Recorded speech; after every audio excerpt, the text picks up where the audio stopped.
Yo, what's up guys, welcome back to the channel, and today I'm gonna show you how to use Kraken's futures trading feature in 2025. It's gonna be a quick one. We're not gonna waste too much time on this topic. Just gonna give you guys a very quick step-by-step guide on how to get this done. So let's get straight into it. The first step, of course, is going to be to log into your Kraken account. So go on Kraken's website and log into your account using your email address and your password.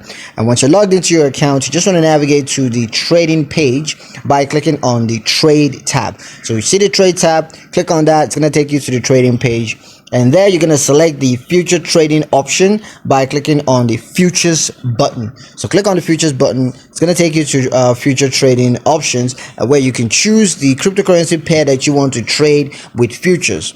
So go ahead and choose the cryptocurrency pair, and then you're going to set the leverage for your futures trade. So set the leverage for your futures trade, and then you're going to be required to enter the amount of cryptocurrency that you want to trade. So go ahead and enter that, whatever amount that is. Once you're done with that, you want to confirm the futures trade by clicking on the trade button. That's pretty much it on how to use Kraken's futures trading feature in 2025. Hope you guys liked the video. Hope you found the information useful enough. If you did, like the video, comment down below, let me know what you thought. Share the video with your friends and subscribe to the channel if you haven't done so already. And I'll catch you guys in the next one.